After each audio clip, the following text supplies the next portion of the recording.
2025년 한 번도 맞아보지 못하죠. 새해를 맞을 때마다 그 숫자가 상당히 낯설지요. 2025년이 시작되었습니다. 이렇게 시작을 하면서 우리가 어떤 말씀을 나눌까 하다가 조금 새로움과 또 다시 시작의 의미가 있는 학개서를 살펴보면 어떨까 해서 1월을 우리 학개서를 살펴보는 시간으로 가지려고 하는데요. 학개 무슨 학인가요? 학개는 사람 이름이죠. 성경책의 제목이기도 합니다. 학개는 선지자 중에 한 명입니다. 소선지자 중에 한 명인데 성경의 선지자들을 우리가 대선지자들과 소선지자들로 나누지요. 그 기준은 대선지자는 이렇게 대단하고 훌륭하고 소선지자는 소서해서가 아니고 단지 성경의 분량으로 그렇게 우리가 나누어서 이야기를 합니다. 학개는 내용이 짧구나 싶은데 얼마나 짧은가 하면 구약 성경 전체는 39권의 책이 있는데 그 중에 오바댜를 제외하고는 가장 짧은 볼륨을 조금 낮출까요? 가장 짧은 성경이 학개서입니다. 2장으로 되어 있죠. 그래서 그가 다루는 사역 기간도 길지 않아서 본문의 내용도 약 3, 4개월 정도의 내용만을 담고 있습니다. 또 이 학개서의 독특한 면을 한 가지 이야기를 하자면 그것은 이 말씀이 선포된 시기 그리고 기록 연대 이러한 것이 아주 명확하게 기록되어 있다라는 점입니다. 우리가 구약 성경은 물론이고 신약 성경도 이 성경이 언제 기록된 거야 라고 했을 때에는 약간 이견이 있고 조금 범위를 가질 수 있는데 이 학개 성경은 아주 오래전임에도 불구하고 우리가 이 일이 몇 년, 몇 월, 며칠에 일어났구나 하는 것을 아주 명확히 알 수 있는데요. 그것은 이 성경이 그것을 계속해서 여러 번 밝히고 있기 때문에 그렇습니다. 그러니까 예를 들면 이런데요. 우리 1장 1절이 이렇게 시작되었죠. 다리오 왕 제2년 여섯째 달 곧 그 달 초하루에 여호와의 말씀이. 그러니까 우리는 지금도 이 페르시아 다리오 왕 2년이 언제인지 6월 1일 그 시기를 아주 정확히 알 수 있죠. 그리고 또 학개서에 조금 다른 독특한 점을 하나 더 뽑자면 학개는 선지자인데 이스라엘 백성들은 선지자의 말하면 아주 지독히도 이렇게 듣지를 않았었죠.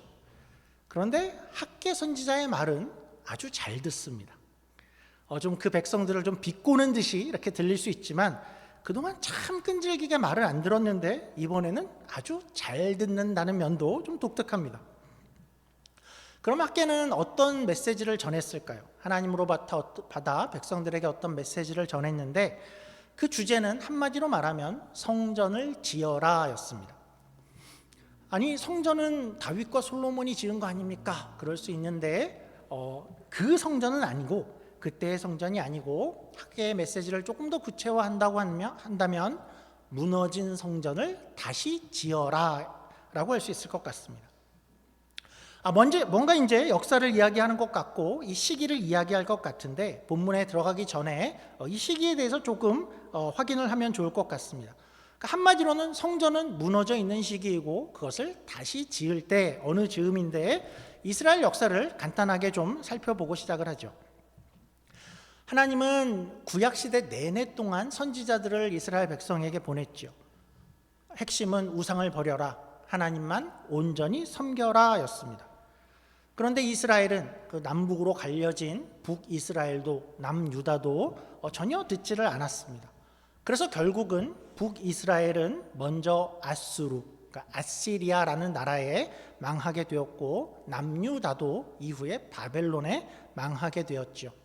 그러니까 전쟁에서 패하고 왕들은 잡혀가고 눈들이 뽑혀지기도 하고 건물은 다 무너지고 성전은 회파되고 성전의 기물들도 다 약탈당했습니다. 그러니까 완전히 다 망해버렸죠. 사실은 그 당시의 눈으로는 모든 것이 다 끝났구나 하고 그렇게 보일 수밖에 없었습니다. 그래서 당시의 가장 큰 질문은 이것이었죠. 다 끝난 것인가? 하나님은 자신의 백성을 이렇게 그냥 소멸시킬 것인가? 그런데 한 가지 희망을 주는 예언이 있었습니다. 그것은 너희가 70년 후에는 돌아오리라 였습니다. 과연 그 예언은 이루어질 것인가? 이제 70년이 흘러가게 되었습니다. 세계 정세를 보니까 많은 변화가 있었지요. 남유다를 망하게 한 바벨론은 역사의 뒤안길로 사라지게 되었고, 그 자리에는 고대 근동의 큰 제국이 들어섰는데 페르시아가 들어서게 되었습니다. 그리고 거기에 고레스라는 왕이 등장을 했는데, 그 왕이 이 예언을 알아서였을까요? 포로로 잡혀왔던 그 이들 유대인들로 하여금 너희들의 나라로 돌아가라라는 명령을 내리게 되죠.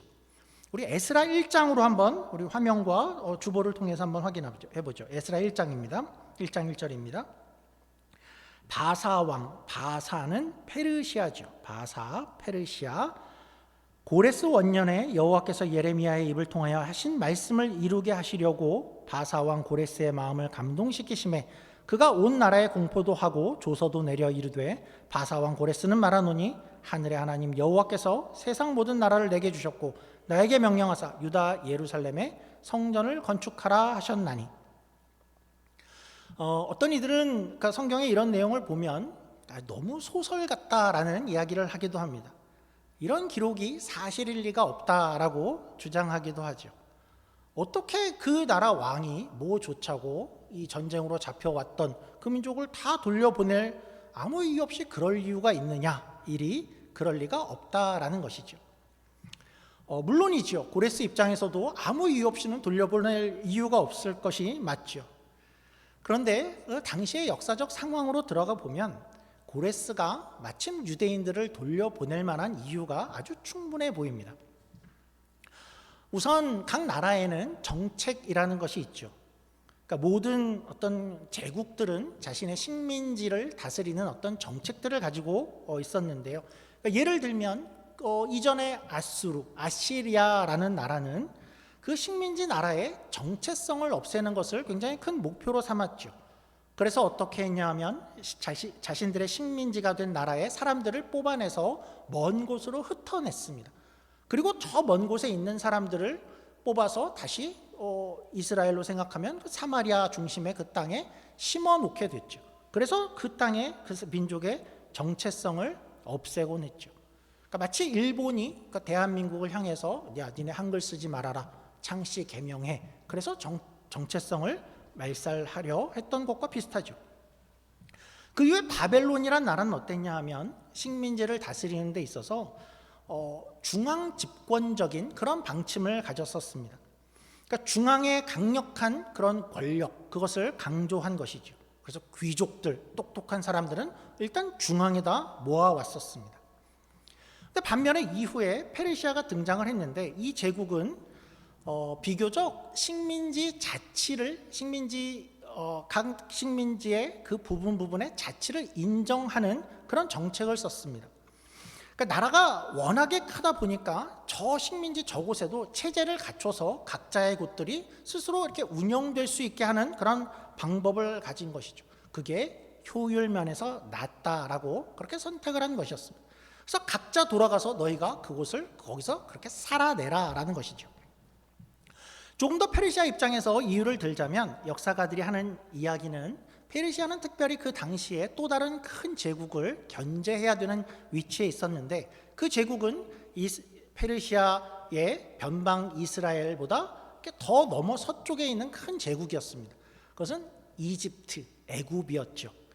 그래서 페르시아 입장에서 저 변방에 있는 이스라엘이 안정되는 것이 굉장히 필요한 그런 상황이었고, 말하자면 야 우리가 잘해줄 테니까 유화 정책으로 우리 편 계속 잘 들고 있어야 돼, 그러니까 그런 모습이었죠. 그래서 돌아가게 했다라는 것이 그러니까 역사가들의 생각입니다. 여러분들은 어떻게 생각을 하시나요? 그러니까 이렇게 생각할 수 있죠. 하나님이 고레스의 마음을 확 움직이셔가지고 어느 날 그런 결정을 하게 해서 이렇게 보낸 것이야. 그것도 맞습니다. 그러나 이렇게 보면, 어떻게 보면 또 이 역사를 이렇게 보면 하나님이 더 대단해 보이기도 하죠. 하나님은 전 세계 역사를 그렇게 움직이셨구나 하는 것을 보게 되죠. 70년이 찼어? 하나님이 야 제국을 바꿔야겠어, 정책을 바꾸게 해. 그래서 유대인들이 돌아가게 하시는 그런 모습을 우리가 또 살펴볼 수 있죠. 물론 하나님은 그렇게만 아니라 이제 고레스의 마음을 더 움직이셨습니다. 그것은 우리가 계속해서 에스라에서 발견하는데요. 에스라 1장 3절 4절도 보죠. 이스라엘의 하나님은 참 신이시라. 너희 중에 그의 백성된 자는 다 유다 예루살렘으로 올라가서 이스라엘의 하나님 여호와의 성전을 건축하라. 그는 예루살렘에 계신 하나님이시라. 그 남아있는 백성이 어느 곳에 머물러 살든지 그곳 사람들이 마땅히 은과 금과 그 밖의 물건과 짐승으로 도와주고 그 외에도 예루살렘을 세울 하나님의 성전을 위하여 예물을 기쁘게 드릴지니라 하였더라. 다 도와주라 라고 고레스가 이야기를 하게 되죠. 하나님은 고레스의 마음도 움직여서 그 고레스 자신만 아니라 모든 사람들이 금과 은으로 예물로 짐승으로 도와주게 전폭 지지를 하게 됩니다. 하나님이 대단하시죠. 하나님이 이렇게 한 이유는 또 한편 이런 이유가 있습니다. 유대인들에게 이런 메시지도 되겠죠. 야, 지금은 이제 때가 분명하다. 이제는 돌아갈 때고 이제는 성전을 다시 지을 때가 너무나도 확실하다는 것을 이런 모습으로 보여주는 것이죠. 애매하게가 아니라 고레스가 나서고 너희들이 돌아가고 이방 사람들이 다 지지를 하는데 하나님의 뜻이 이때가 분명하구나 하는 것을 하나님은 유대인들에게 분명하게 보여주신 것입니다. 그런데 이제 이 고레스의 포고령에 이제 귀환하는 유대인들의 모습을 보면 우리의 상상과는 조금 다릅니다. 그러니까 우리가 이런 상황에서 이런 일이 있다면 우리가 상상하는 귀환은 거기 살던 유대인들이 모두가 다 분연히 일어나서 다 돌아가리라 했을 것 같은데, 하나님의 나라로 가자, 성전을 지으러 돌아가자 할 것만 같은데 그렇지가 않았죠. 물론 돌아간 이들이 오늘 학계에서의 그 백성들이 되지만 사실 그 땅에서 돌아간 이들은 매우 소수였습니다. 이게 참 놀랍죠. 그런데 그 당시의 상황을 우리가 조금 생각을 하면 그것이 이해가 전혀 안 되는 것은 아닙니다. 그 포로로 잡혀온 사람들은 얼만큼 오래 그 땅에서 살았을까? 각자의 상황들은 다르지만 여러 번에 걸쳐서 포로로 잡혀왔는데 어떤 사람들은 짧게는 50년, 또 길게는 70년 전에 잡혀온 그 백성들입니다. 그러니까 이 땅에서 이제 본국으로 돌아가려 했을 때에는 물론 이민 1세들도 있었겠지만 더 많은 이들은 1.5세, 2세, 또 3세 그런 가정들이었겠죠. 그래서 그 땅에서 직장과 집과 이제 좀 적응을 했는데 모든 이웃을 버리고 전혀 낯선 곳으로, 그리고 언어마저 다른 그 땅으로 돌아가는 것은 굉장히 어려운 일이었죠. 더군다나 문화나 삶의 질로 봤을 때 페르시아가 훨씬 더 살기 좋은 곳이었고 저 땅은 아주 황폐해 보이는 그런 땅이었습니다. 그러니까 이렇게 생각을 하니까 우리가 그때 돌아갔던 백성들이 어떤 사람들이었을까 하는 것이 조금 느낌이 오는데, 그래도 굉장한 열심이 있는 사람들이었겠구나 하는 것을 우리가 좀 느낄 수 있죠. 그들은 모든 걸 다 버려야만 했었고 단지 하나님을 향한 어떤 믿음과 소망, 기대, 돌아가서 그냥 성전을 건축하고 우리 조상에게 준 그 땅에서 사는 것이 그것만이 우리의 최고의 소원이야. 그러니까 그런 마음으로만 이 사람들은 돌아간 것이죠. 돌아오자마자 이 사람들이 어떻게 했을까? 돌아오자마자 그들은 성전을 지을 생각을 했습니다. 그리고 실제로 그들은 어떤 열심을 내는데요. 이 내용들이 에스라서에 계속해서 있는데 오늘은 제가 정리를 해서만 좀 이야기를 드리겠습니다. 그들은 돌아와서 우선 제단을 만들었습니다. 그러니까 성전을 다 건축하기 전이지만 가장 먼저 제사를 드려야겠다. 우리가 예배를 드려야 돼. 그래서 제단을 먼저 만들었습니다. 마침 절기가 되어서 우리가 절기를 지켜야 돼. 초막절을 지켰죠. 그리고 본격적으로 석수와 돌을 다루는 이와 목수를 고용을 했습니다. 그리고 저 멀리 백향목을 수입하기 위해서 레바논에 수입 오더를 내서 백향목을 구하도록 또 했습니다. 성전을 세우는 계획들을 다 세웠죠. 이렇게 우리가 부푼 꿈을 가지고 이 일을 행하자 하고 있었죠.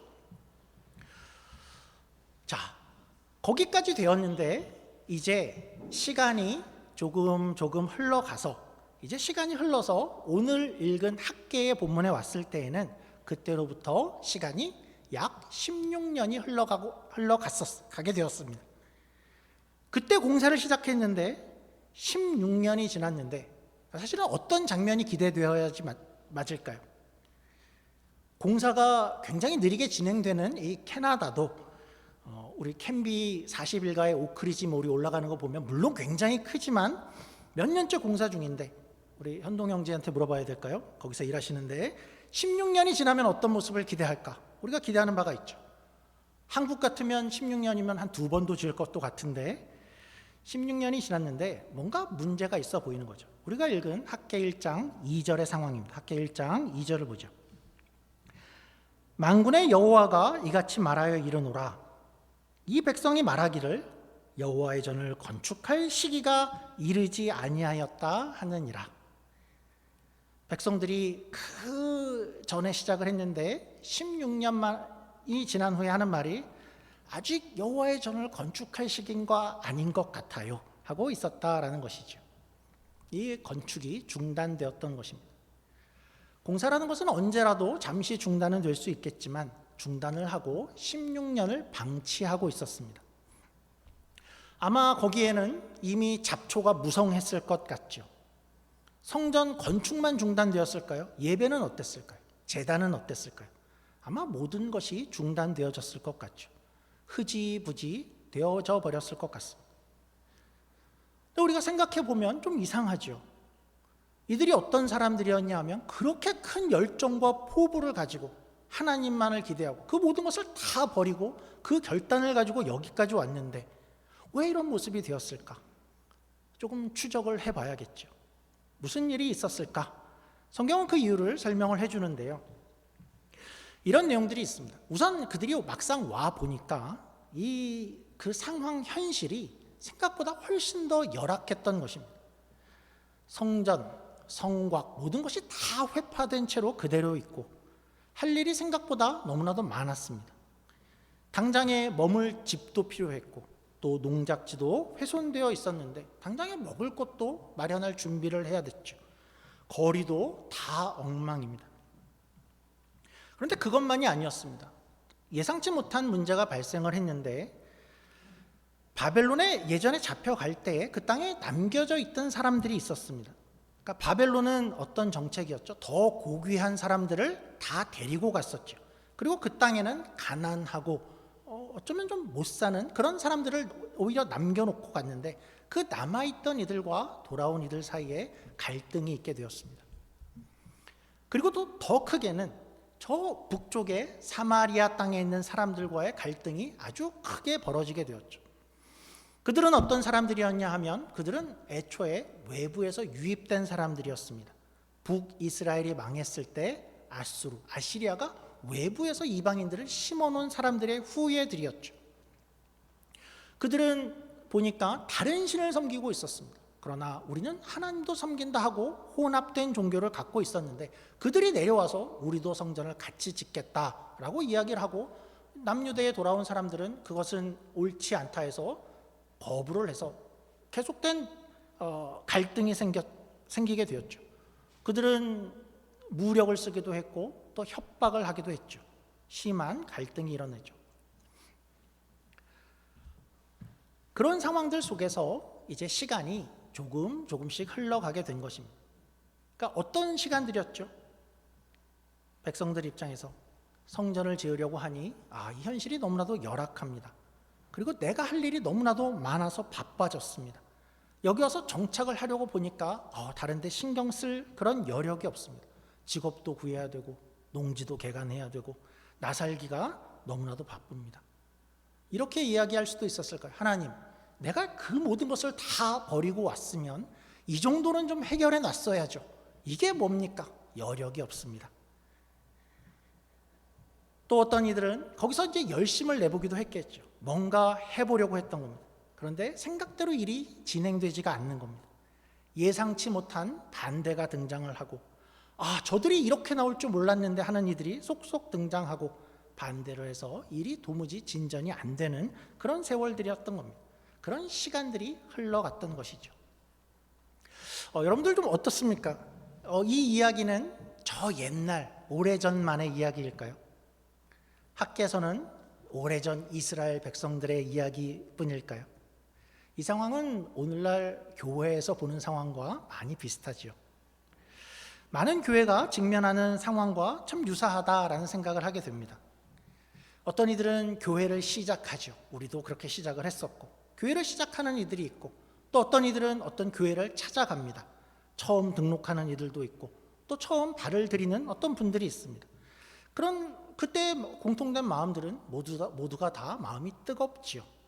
어느 누구도 이 교회에 발을 들여서며 신앙생활을 대충 할 거야 라는 사람은 아무도 없지요. 교회를 택하고 또 시작할 때에는 하나님과 관계 면에서도 큰 기대가 있을 것이고, 이 교회를 멋있게 만들어가고 싶다라는 그런 소원들을, 그런 포부와 기대들을 다 가지고 있습니다. 그런데 상황은 늘 우리의 상상과는 많이 다르게 진행이 되죠. 첫째는 우리가 너무나 분주합니다. 할 일이 많죠. 또 어떤 때는 우리를 대적하는 그런 상황들이 많이 일어납니다. 일은 우리의 생각과 기대대로 풀려가지 않고, 또 상상치 못한 걸림돌이, 그것이 너무나도 크게 다가올 때도 있죠. 이런 상황이 우리를 막아설지 몰랐고, 이런 일이 일어날지 몰랐어. 예상치 못한 일들이 일어나게 됩니다. 학계의 백성들도 그랬던 것입니다. 그런 현실들, 그들은 모든 것을 다 포기하고 왔는데, 큰 결단을 가지고 왔고 큰 기대를 가지고 왔는데, 하나씩 일이 되어지지 않는 시간들 속에서 조금씩 힘이 빠졌던 것이죠. 열정이 식어진 것이죠. 물론 폭발적으로 갑자기 열정을 잃지는 않았을 겁니다. 그런데 조금씩 어깨가 처지고 있고 디스커리지 되었던 것이죠. 물론 그들은 어땠을까 보니까 그들은 이렇게 이야기하진 않았습니다.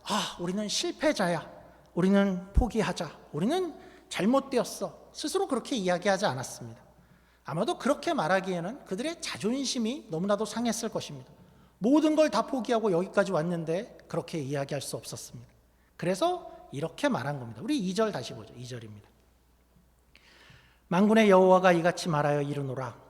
이 백성이 말하기를 여호와의 전을 건축할 시기가 이르지 아니하였다 하느니라. 그들은 스스로 말하기를 하나님의 때가 아닌가 보다. 스스로 그렇게 위로를 하고 있었던 것이죠. 스스로를 위로하는 말이지만 이것은 절대로 사실일 리는 없습니다. 마치 이 말은 이렇게 들리기도 하죠. 어떤 신혼부부가 결혼을 하고 나서 한 16년이 지났는데 아직 아기를 낳을 때가 아닌가 봐요. 그런 느낌입니다. 말이 되질 않습니다. 그러면 언제란 말입니까? 하나님이 어떻게 했다 그랬죠? 70년 채웠어. 페르시아 왕국 등장하고 고레스가 나섰어. 이방 민족이 다 도와줘. 그렇게 때를 명확하게 해 주었는데도 아직 아닌 것이 아닐까 하고 있는 것이죠. 사실 이런 모습이 기독교 신앙인들이 가장 많이 하는 고상한 변명이라고 합니다. 신앙인들이 많이 하는 신앙의 자기 합리화라고 하죠. 어떤 면이 그렇죠? 신앙생활을 열심히 해야 됩니까? 하나님의 뜻이 맞습니까? 물론 맞죠. 그런데 우리는 이렇게 이야기하죠. 아직은 때가 아닌 것 같아요. 조금 나중에 열심히 해야 될 것 같아요. 말씀을 읽고 기도를 하는 경건 생활을 우리가 해야 될까요? 하나님, 지금은 때가 아닌 것 같아요. 나중에요. 제가 공동체 안에서 이런 섬김과 봉사를 해야 될 때가 맞을까요? 아니요, 지금은 아니에요. 나중에요. 물론 우리가 모든 생업을 뒤로 하고 신앙생활만 하고 교회만 섬겨라 이런 것은 아니죠. 그러나 분명히 어떤 면에서 하나님의 뜻이 분명한 것이 있는데도 신앙인들은 자주 하나님의 때가 아닌 것 같다라는 이야기로 자기를 위로한다라고 하죠. 학계의 백성들은 정확히 그러고 있었죠. 하나님은 너무나도 분명히 보여주었는데 스스로 중단하면서 하나님의 때가 아닌가 보다라고 물러서고 있었습니다.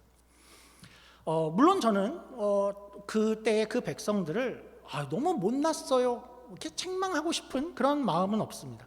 물론 그들이 잘했다는 것은 아니지만 하고 싶은 말은 그런 때가 우리 인생에도 정말 있다라는 것을 말하고 싶습니다. 제가 그 당시를, 저나 여러분들이 그 당시를 우리가 살아보지는 않았죠. 그래서 그들이 거기서 어떤 마음을 가졌는지 우리가 잘 알지 못하지만 좀 상상을 해보자면 거기 있던 그 백성들의 마음은 좀 어땠을까요? 한번 좀 헤아려 보죠. 이들의 마음은 별로 기쁘지 않았을 것 같습니다. 중단된 성전을 매년 보는 것입니다. 해가 바뀌는데 또 보고 또 보고 그렇게 되어 있는 성전을 계속해서 보고 있습니다. 마음이 안 기뻤을 것입니다. 너무 찜찜하고 답답했을 것입니다. 이들은 나름 고민들을 많이 했을 것입니다. 아, 나라도 지금 나서야 될까? 내가 나선다고 될까? 왜 내가 나서야 되지? 남들은 좀 안 나서고 있나? 대제사장은 뭐 하고 있는 거야? 지파장은 뭐 하고 있는 거지? 리더들은 어디 갔어? 어른들은 뭐 하고 있지? 우리가 또 나선다고 몇몇을 모은다고 될까? 걸림돌들이 이렇게 많은데 어차피 안 되는 거 한 해를 또 그냥 둘까? 그러니까 모두가 다 이런 마음들 가운데 있었겠죠. 망설이고 아직은 때가 아닌가 주저하고 있었을 것 같습니다. 우리가 신앙에 관해서 이런 상황에 있기가 쉽지요. 우리의 마음은 사실 진심인데 현실의 벽 속에서, 현실 속에서 움직이지 못할 때가 많이 있습니다. 그래서 뭔가를 시작하려고 하는데 그것이 어려워서 계속해서 처져 있기가 쉽지요. 그리고 하나님의 때가 아닌가 하고 막연한 시간을 보내기도 합니다. 어떻게 되겠지. 그러나 마음은 편치가 않죠. 학개시대의 백성들이 그랬는데 하나님은 찾아오셔서 그 백성들에게 이제 뭐라고 하는가 하는 것을 좀 보지요. 이렇게 말씀하시는데요. 1장 8절입니다.